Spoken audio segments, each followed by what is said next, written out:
Saving for the future is the last thing many young people have on their minds. But if they aren't careful now, some will live out their last years in dire financial straits.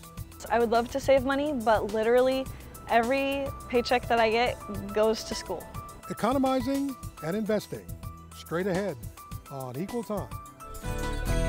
From San Jose State University and KTEH, you're watching Equal Time, exploring new issues each week, giving equal time to competing points of view. Hello from the campus of San Jose State University, and welcome to this edition of Equal Time. I'm your host, journalism professor Bob Rucker. These days, students find it tough enough to pay tuition, much less save any money. But the attitude of living for today can hurt them tomorrow. Marianne Mendezona introduces us to some students and their spending habits today. Food, clothes, textbooks, tuition, housing, bills, and gas. Students all have their financial responsibilities and their own way of managing it. I buy soups and crackers a lot, and then I try to kind of use those when I get broke. 22-year-old Amy Giorso works a part-time job at Starbucks and takes a part of her tips, $35 to $40, to spend on groceries each week. Oftentimes I can get like wheat bread for pretty cheap. This is a pretty good brand. It was only like $2.50 today at Safeway, so I just got lucky. Giorso believes that her budgeting skills are something she learned from her parents. My family was super frugal, so like when I was in high school, I learned to like shop at some thrift stores, and like when I went shopping with my mom, we always looked for sales. We always did clearance. So although I didn't have to do that when I was younger, I think watching my family do that, I did that the minute I knew that I needed to. Although she makes just enough to balance paying for food and paying her parents back for her housing, she says she wishes she had more money for going out. It's sad, obviously, but because I can't go out and do those things all the time, but at the same time, it means a lot to me when I can. She also says she tries to budget for the future. I have like a savings account too, and so I think that I look at that and I'm like, that's for my future. You know, that's for not just for paying off student loans, but it's for things I want to do later, like maybe get a nice car one day. Giorso is right to be thinking about her student loans now. FinAid.org says that Americans now owe more than $875 billion on student loans, which is more than the total amount that Americans owe on their credit cards. Noel Garcia has tuition covered by his parents, but he still works 3 jobs and has a different method of spending. My first semester I had an Excel sheet that I used to keep track for the first 3 weeks only, how much I would spend.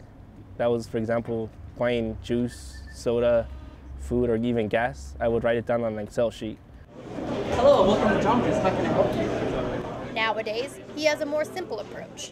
He divides his paycheck in half and puts one part into his checking and the other into his savings. Garcia says he simply doesn't have the time to budget like he used to. I wish I had the time to do that again for pretty much the 5 years I've been here. But since the workload has been working more, getting an internship, I don't particularly have enough time. Some students have it harder than others. Through high school, I was paid for, my parents paid for it, and then when I decided I wanted to go to college, as with all my siblings, if you want to go to college, you pay for it yourself.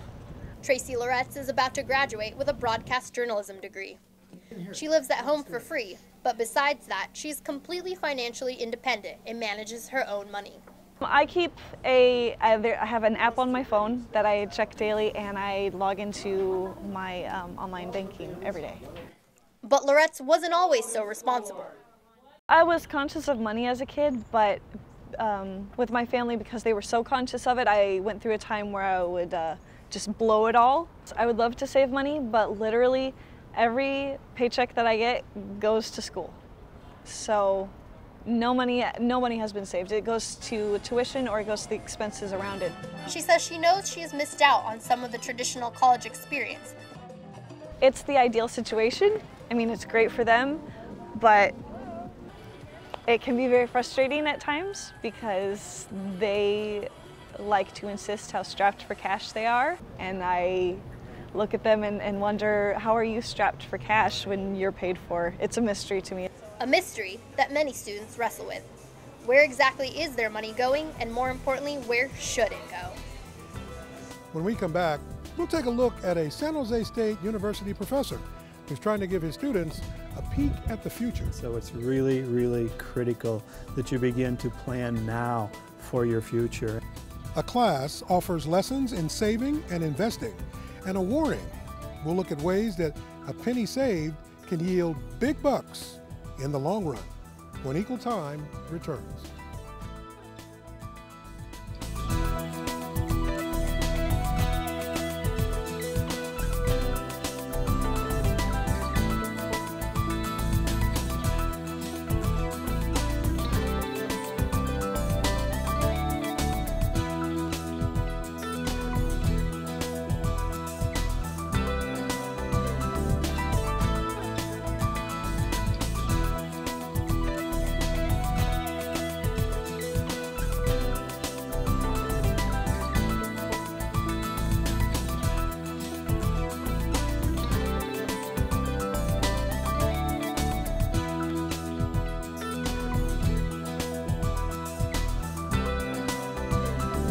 Young people who can discipline themselves at a young age to put money away can watch that money grow into an impressive sum. And as Marianne Mendezona reports, every penny may be needed for their retirement. Project, but it's rather hypothetical. Here at San Jose State, Michael Fallon teaches a sociology class that's titled The American Dream in a Changing World. Our purpose was to provide an event that provided them an opportunity to gain that knowledge and perhaps those money management skills. In this class, students are taught financial literacy, where they learn about budgeting, credit reports, balancing finances, and saving for the future. Fallon highlights just how vital it truly is for students to put aside money for their future. Some of the safety net that my generation, a baby boomer generation, has, a pension or an IRA, Social Security, a home ownership with equity, that these are not going to be available for your generation when you come of age. And so it's really, really critical that you begin to plan now for your future. Future is now for many students. They can't see how they can save because these days they're accumulating debt at a record pace. And according to the Higher Education Services Corporation, the average final year student carries more than $4,000 in credit card debt alone. Willie Rivera says this class has given him some useful tips. It gave me a different perspective on how to manage finances and how I manage mine. Al Cadis, who's also in the class, has learned many of these lessons already. Now I'm retired and I've got enough to live on, so everything's okay. We can do pretty much what we want. Cadis says that students should really think about how they spend their money now. Watch your money. Just because you have a credit card or have the ability to spend it, don't. You don't go to the coffee shop and spend $5 for a cup of coffee every day, because that's $30 a week that you could have for something else. All students should take a class like this one, according to financial planner Danielle Daly. Balancing a checkbook to basic savings plans, and it will do all of that, and almost every local university has it. Daly says students should realize that the little things really do go a long way. Watch those little habits, those Starbucks habits, those midnight Taco Bell runs, because those habits last for your lifetime. 70 million American workers do not have access to employer-based retirement benefits, according to Americans for Secure Retirement. Daly says it is vital for students to be prepared. Start doing it while you're waiting tables in college, because then you're just used to doing it. It becomes a part of your regular lifestyle. And by having it be a part of your regular lifestyle, you actually will attain those goals of being able to retire at 65. According to an Ernst & Young study, 3 out of 5 middle-class new retirees can expect to outlive their financial assets if they attempt to maintain their pre-retirement standard of living. Someone who spends $100,000 a year after Social Security, they're going to need $2.5 million saved in order to live the rest of their lives comfortably. Jason Papier, the president of a financial advisory firm, Fluent Wealth Partners, says some people don't realize how much they have to save in order to be financially secure.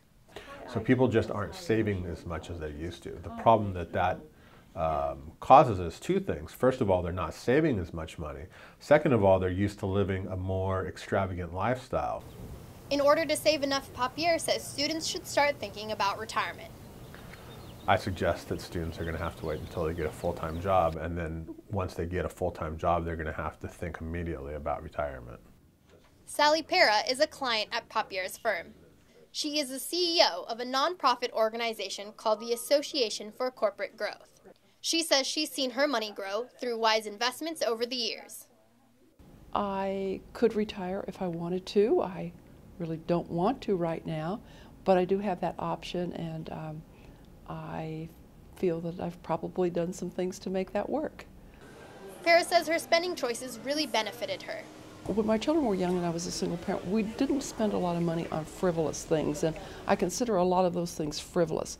We spent a lot of money, I spent a lot of money on education.